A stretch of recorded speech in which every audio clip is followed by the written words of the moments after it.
Okay, well, for the three external folks who are on board,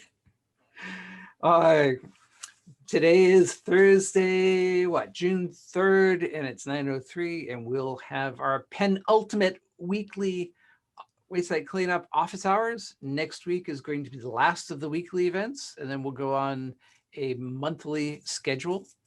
And this is due to the fact that the state of emergency is ending on June 15th. You don't need us anymore. Like you need us now. I don't know. But we can go back, and summer is coming. And yeah, this is probably not how you want to spend your Thursday mornings during the summer. We'll do it the fourth Thursday of the month at 9 o'clock. And then once every 3 months, we'll do the advisory committee meeting instead. So that will be our schedule moving forward. For those of you that work with wastewater treatment plants or wastewater treatment plants, public water suppliers or wastewater treatment plants, our commissioner had been doing a weekly call with them, which then turned into a monthly call. And my understanding is that they've now switched to quarterly. So we're all kind of easing out of this and going back to somewhat normal, which we'll see what that looks like. We have no more news about how DEP is going to reorganize itself, except we're still heading towards a future where we will be working partly at home and partly in the office. But we are in no rush to jump into that future. So it seems so far, and all of this could change, on a daily basis, that we're still going to continue kind of working the way we are and slowly easing into things with more of a November date for significant changes to how we're operating. So it goes. And as we look forward to all of this, as we were talking about before we actually started the meeting, we envisioned that a lot of this remote working with people and having meetings where people can call in, it greatly increases access and has been useful. It's something that we don't want to lose. And we're not going to suddenly make people come in and one of the to like advisory committee meetings and make people sit in the conference room if we have conference rooms that large. And so we're going to, part of what they're struggling with is the IT resources and equipment that we're going to need to do the mixed version of this, where some people might be in the room and some people might be online. And that's far more complicated than doing it all online. So we'll see how that works. The interesting news this week, first we'll do the PFAS update. The big news for the PFAS update is that it was the kickoff meeting for the PFAS task force. A requirement of, I think it was the 2021 budget, included provisions for the formation of a PFAS task force. And if I can share my screen, that the kickoff meeting happened on Tuesday, of course, the day after the long weekend. And the good news for all of this is that you can, if you missed the Tuesday meeting, if you go to the legislature's homepage, click on view all upcoming hearings and events, that will also show you past events. And the PFAS Interagency Task Force happened on June 1st. And if you click on that, you're seeing all of this change, right? Yes. Did I click through? Here's the task force detail page. And you could, in fact, start, if you click there, you would see the meeting that happened on Tuesday, archived and up already. And there will be continued meetings over the course of the summer and into the fall. I know they talked about the schedule in the beginning of the meeting, so you could listen in, and probably there's a schedule somewhere on these pages. I haven't dug into it yet to find out, but the Tuesday meeting was good because it featured a presentation by our commissioner on PFAS and what DEP and others are doing about it, our partners in the state. So that was a good summary and a kickoff to it. So stop that sharing. So that was cool. The other PFAS news, just to do the usual, show you the chart because this is how I keep track of it myself. And oops, before I show you that, I'm going to change the date. What's today? June 3rd, 2021. Okay. Share the screen. The PFAS private well sampling results. Nothing changes in huge amounts because we're getting a steady trickle of results in, which means you're only going to see week to week marginal changes in these numbers. And hopefully there's not going to be a spike anywhere. We have yet to see a result in a private water supply over 90 parts per trillion. We're up over almost 120 results received, and we're still running, almost 90% less than 10 parts per trillion, with the bulk of that being non-detects, and 5%, which means a handful, maybe 6 or so results above 20 parts per trillion.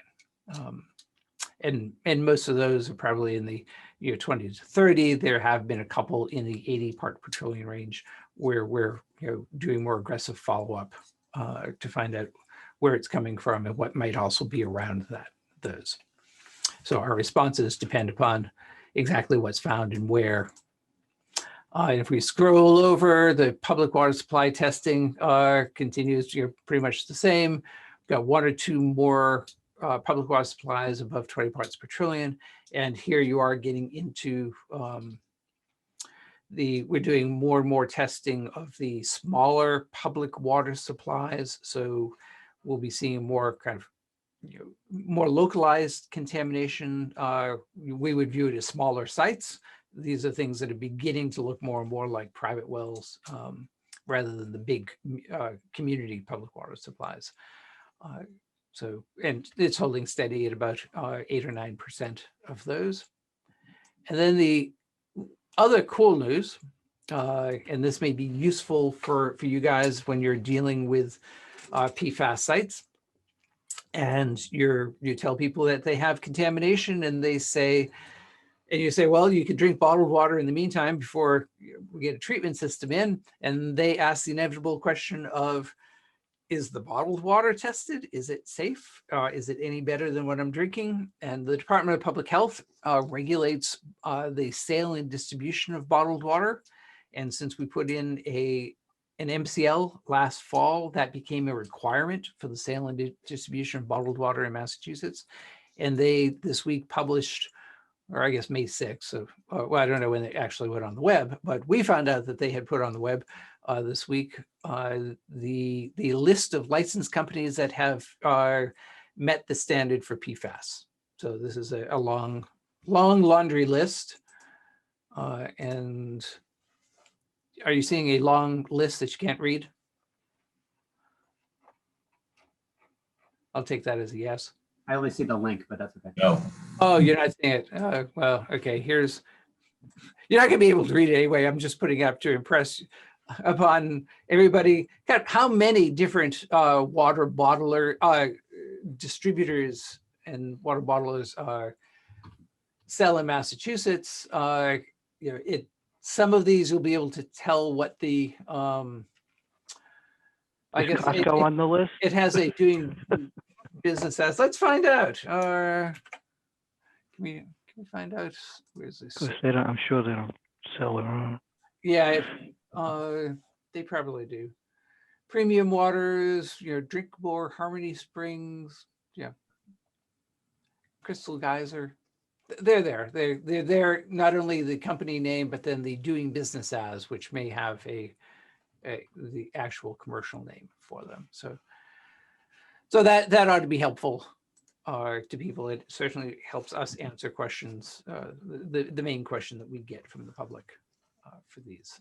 I was doing a public meeting, Board of Health meeting last night in Shutesbury related to PFAS, and that question in fact came up, and it was great to be able to point them to this and have that answer. Much better answer than we've had in the past, which is, well, our website lists some that we know of that we've tested, but or voluntarily tested. Now they have to test in order to sell in Massachusetts. So that's the weekly PFAS update. Brought to you by Poland Springs. No. And then the other thing on my list is just an update on the MCP schedule. We're still finalizing it and getting it ready for the internal review and approval, which we expect would take place over the summer, and still looking for publishing it in the early end of summer, early fall, and having the fall to do training and having it go into effect sometime towards the end of the year. Would that be a rough approximation, Liz, of our goals? Yeah. Yep, that sounds right. So that's where we are. We'll be, because of the end of the state of emergency, we'll be revising or rescinding the guidance that we have out there. So there'll be changes to the website related to that, keeping some of the Q&As, probably moving them around somewhere. And you'll see that, trickling all across the DEP and mass.gov website. We'll be pulling back a lot of the COVID related state of emergency pages and seeing revisions to reflect the newer reality that's coming up. Any questions, observations, things you guys want to talk about?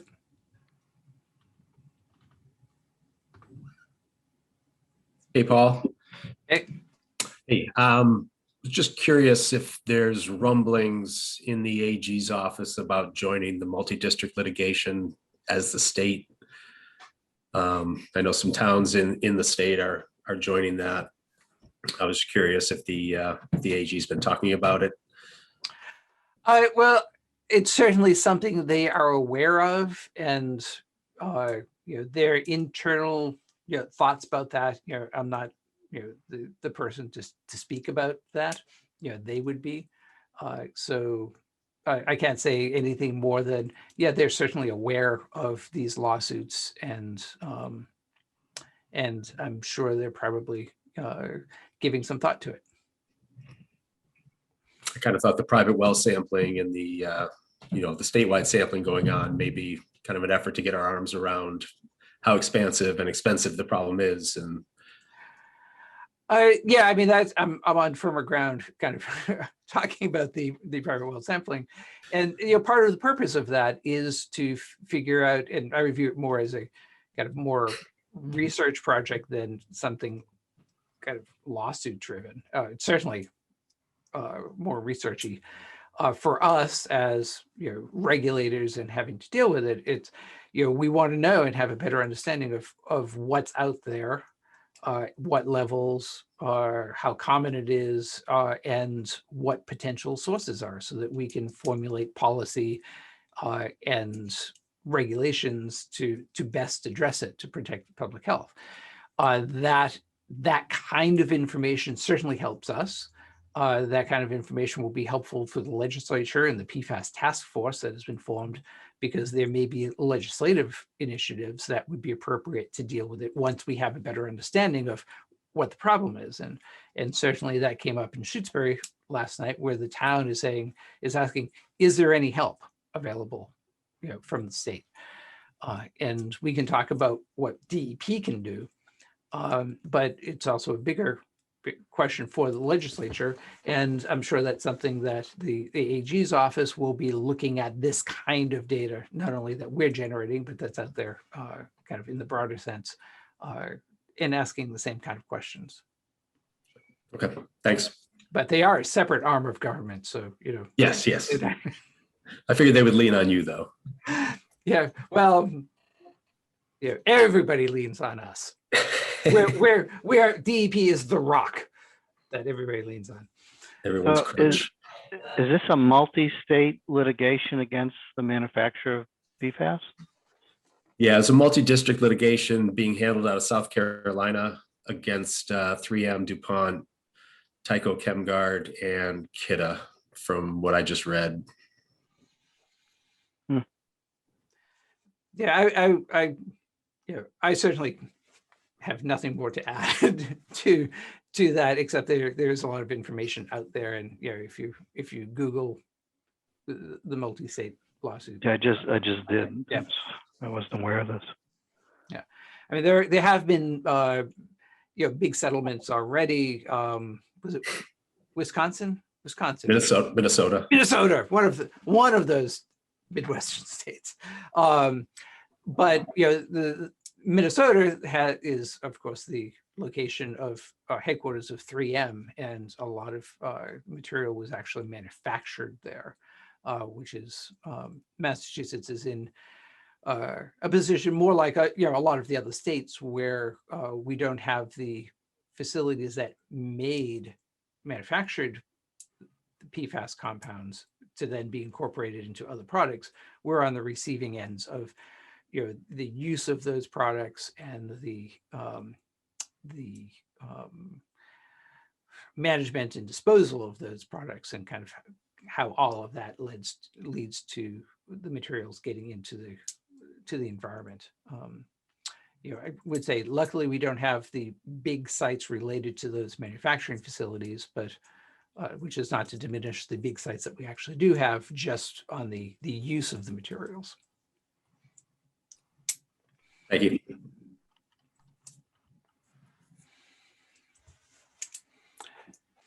Anything else? I do have a vapor intrusion question. Yes, something on PFAS.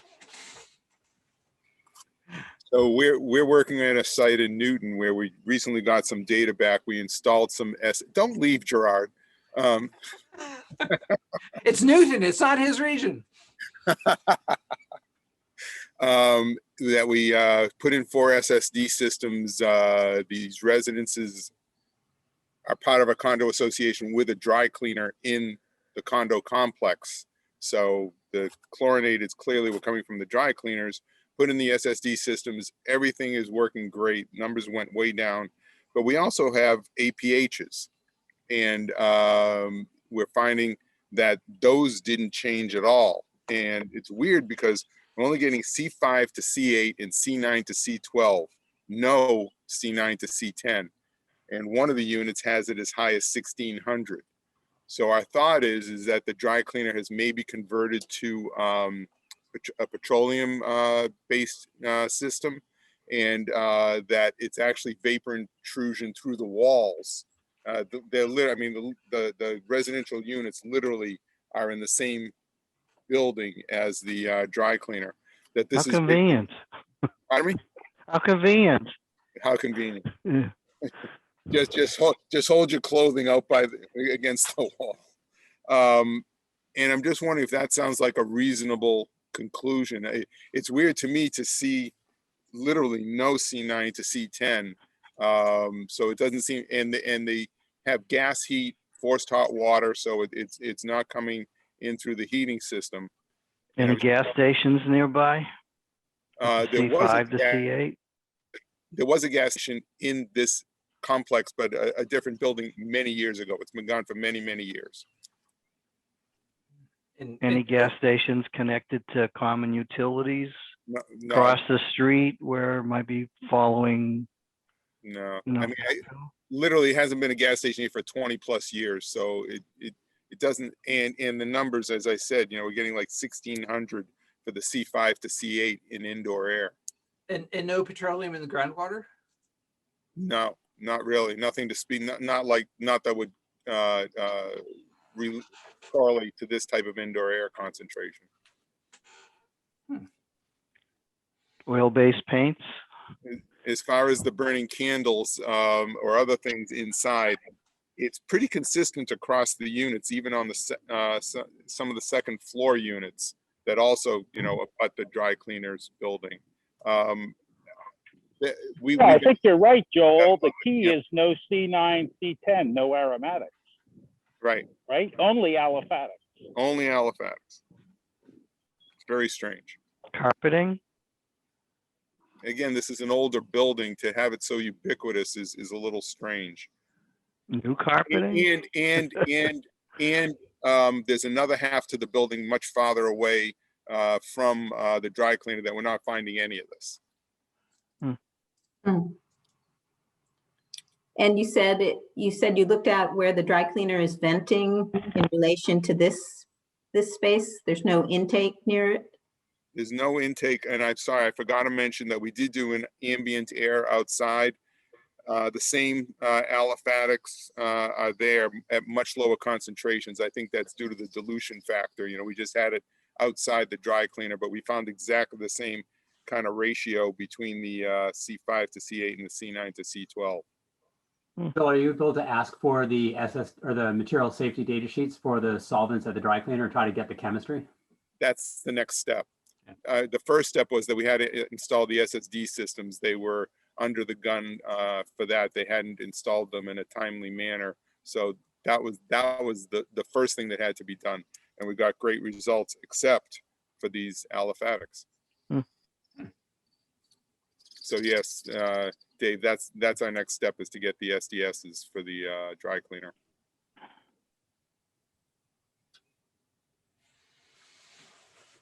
Interesting. Very interesting. Yes. Matt, you commented about aliphatics and no aromatics. What does that connection mean? Well, I was saying it doesn't sound like it would be fuel related, because the fuels Exactly. would all have some levels of aromatics in them.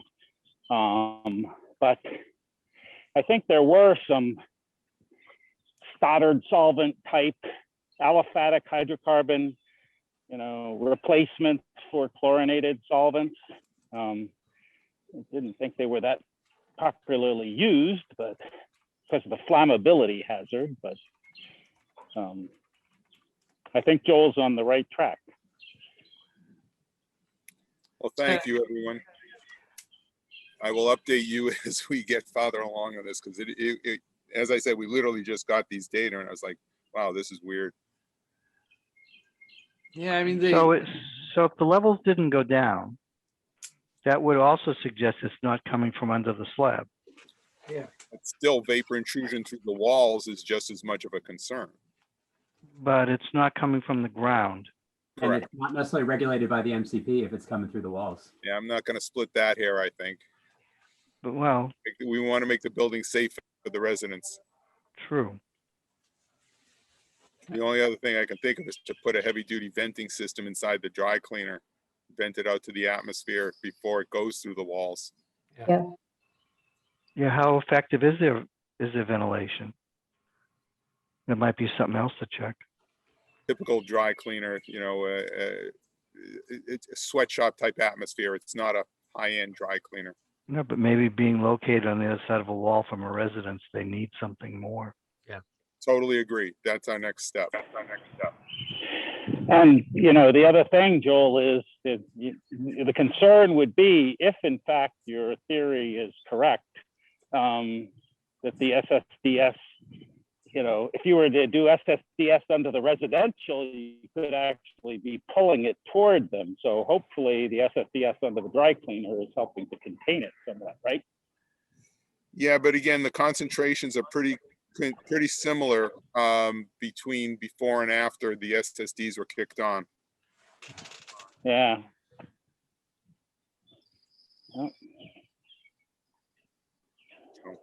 Okay.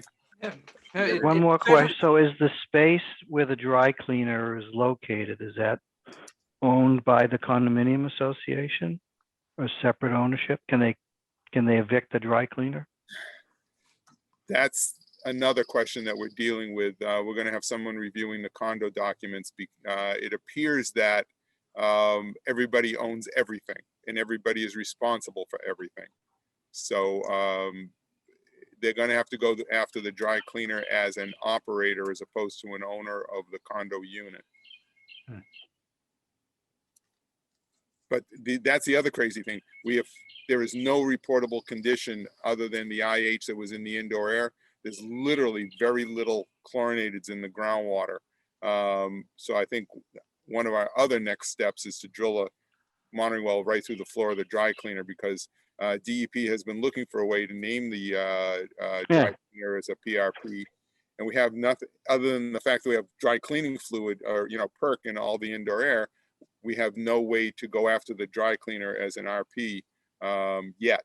We're looking to get those data, and that would be a groundwater sample that shows that there's dry cleaning fluid in the groundwater.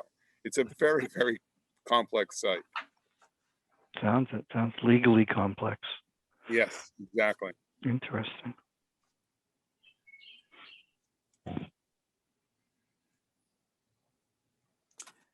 Okay, any other questions? And I have to apologize to Matt and Linda and Nancy and Laurie and Ken. I apparently had my computer set so I'm only seeing the people. I was only seeing the people with their video on. So I was taken completely by surprise when Matt spoke up. I didn't realize he was there. That's why I thought it was so poorly attended today. I couldn't have video on because I'm out walking and my iPhone says you're in car mode or something and your video is shut off.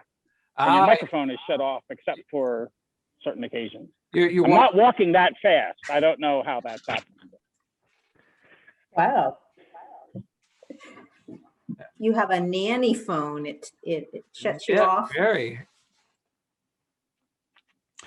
So anybody else want to bring up an interesting site you're working on or have any other questions? I just want to comment on that case, Joel. I know there have been other cases in the Northeast where they looked at, I don't know if a dry cleaner has an air quality permit, but the operational conditions under which it operates and vents the indoor airspace, which when it's not an MCP issue, they approach it that way.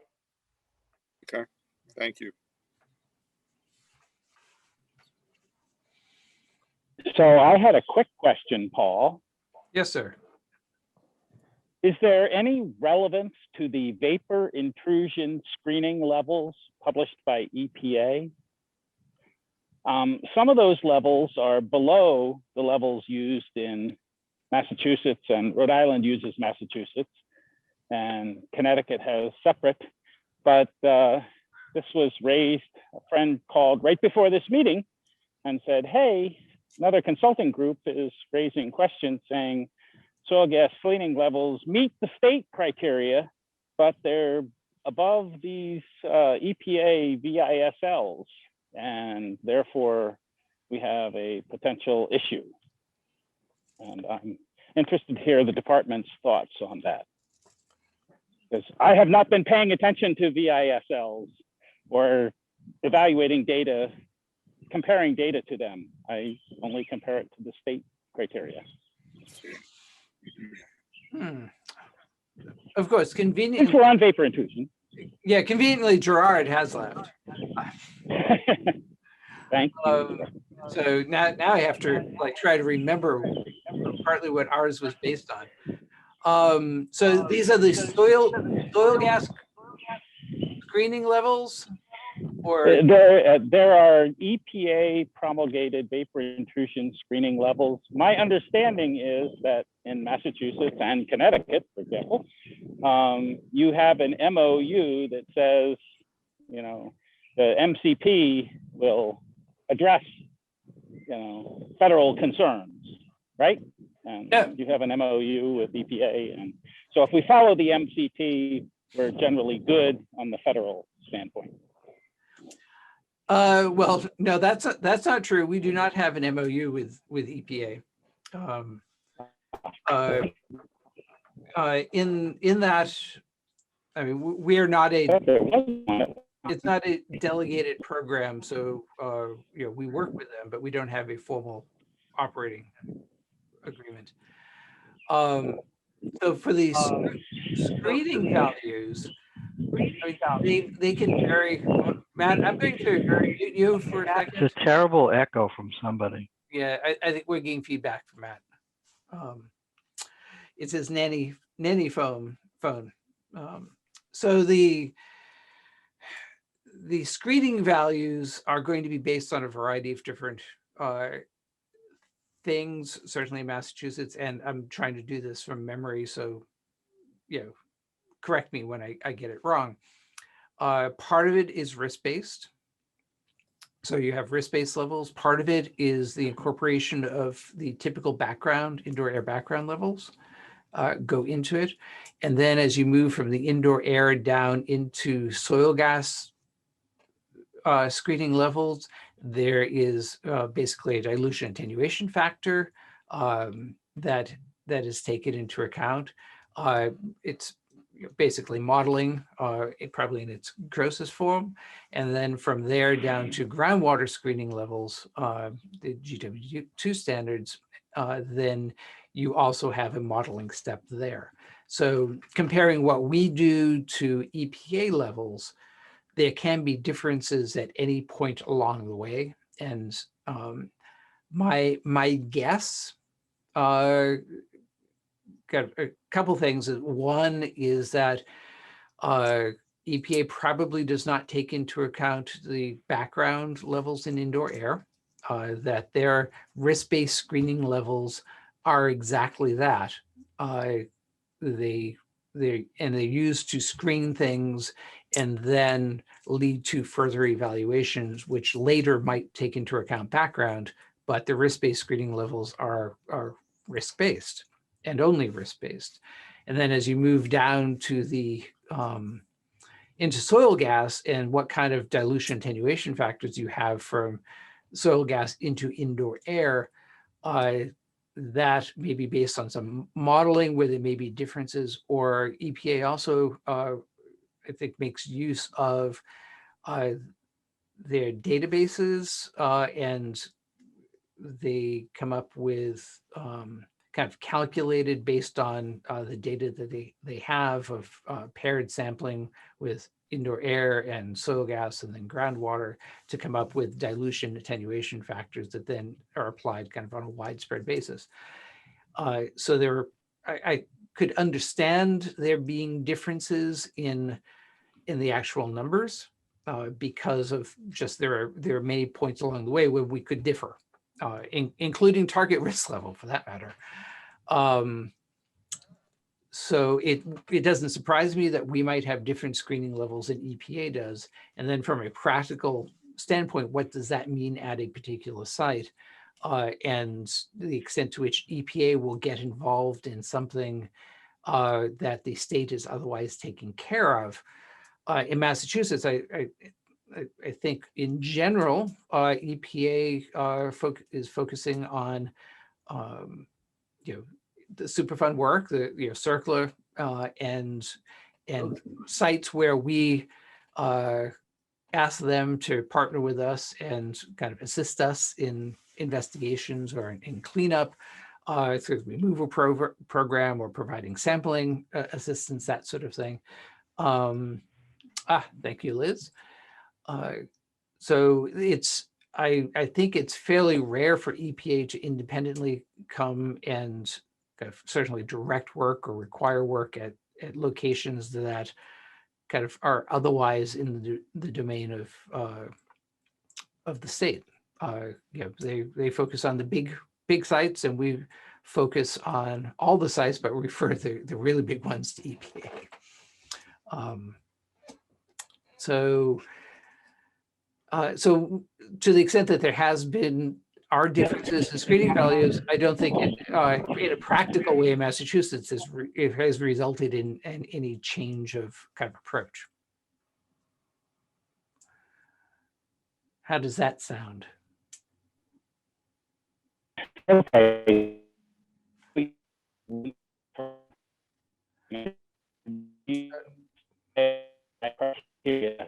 Matt, you now have the piano voice going. Huh? Your voice was sounding like a piano.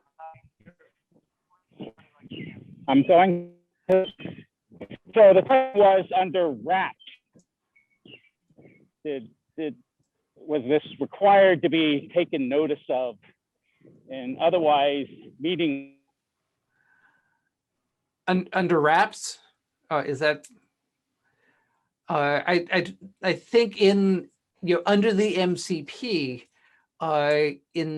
if we have published guidance on how, what would be an acceptable approach for screening, then I don't think there's a huge obligation to look for other more stringent approaches or different approaches.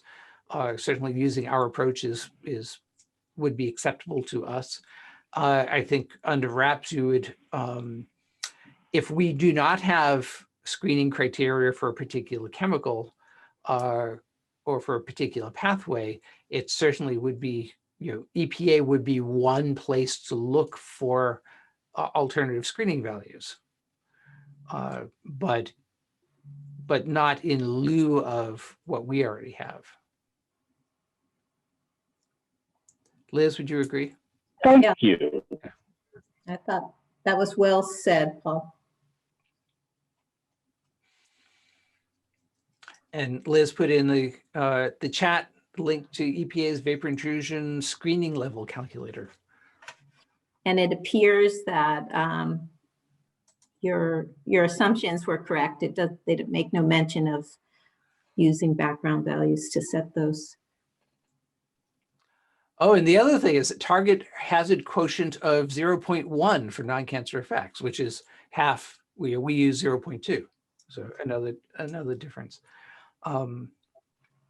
Yeah, and I think I did a talk several years ago now at UMass at the Soils Conference on kind of differences in kind of calculating all of these values, and and one of the things that strikes me when you look at the differences between states and the differences between states and EPA, and how we're all generally doing the same thing, but you end up with different numbers, and how confusing it appears, certainly to the lay public. What that says to me is that we're all operating with these kind of multiple levels of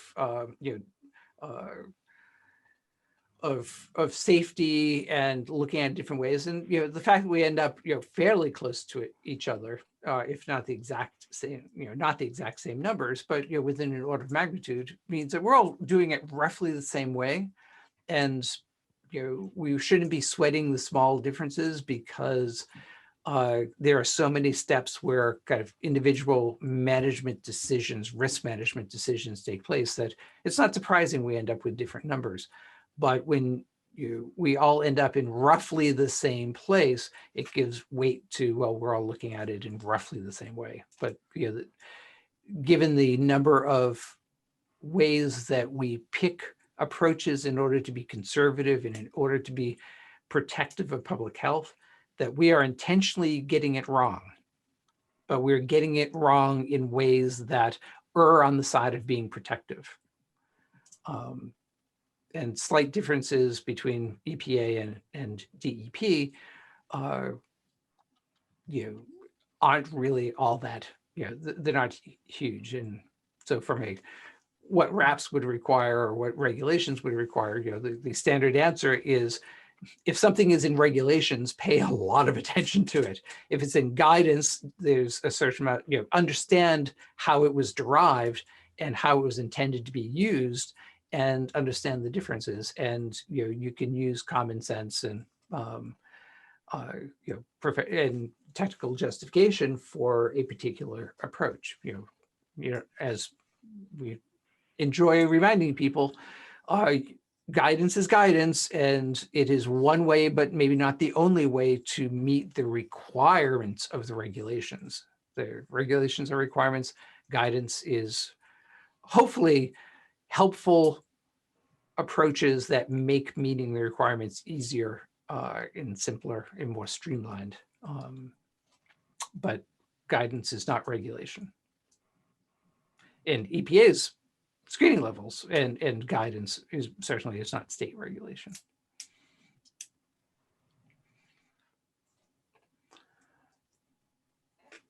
Okay, so I have something.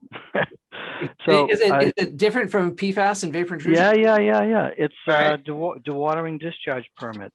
I In the past, there was talk that the DEP was going to take over the EPA NPDES RGP program, but it wasn't going forward. And I heard recently from another consultant that it was going forward. And right now, the EPA, since COVID, the review time for a discharge permit is measured in months. Yeah. So, and part of the answer I heard was because they're short-staffed from COVID and they're not rehiring because DEP is taking over the program. So I don't know if that's true or not, but is the DEP taking over the RGP program? So in order to take over the NPDES program, we would have to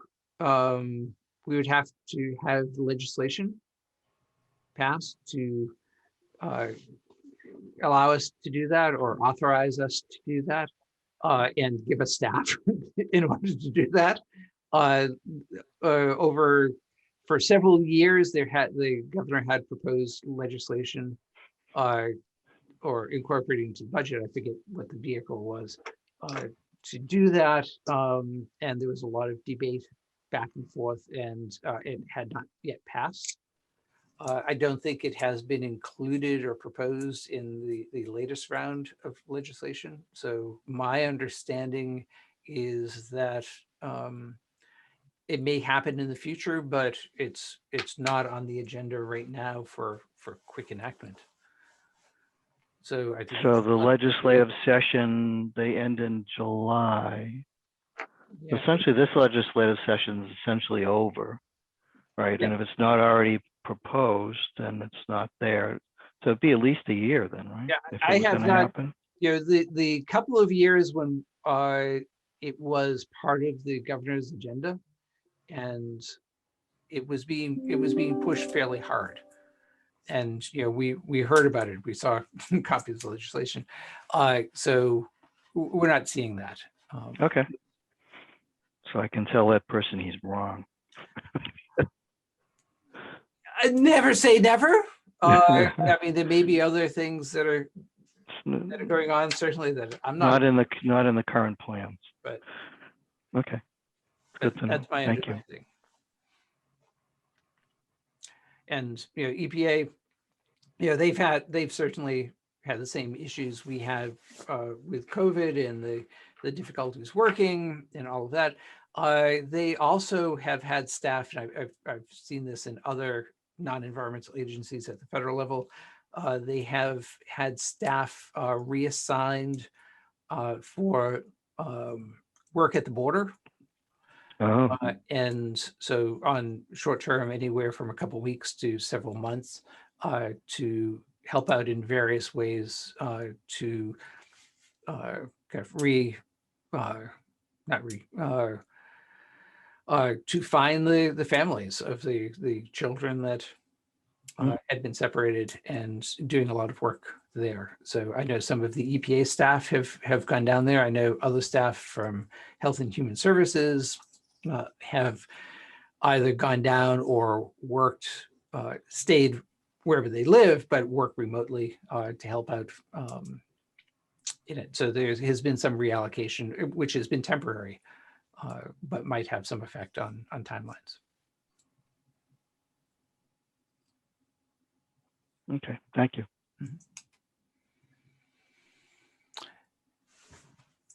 Okay, we're on a roll. That's another non-PFAS question or observation. Okay, if not, we can end this now. We have one more week before we go on the monthly schedule.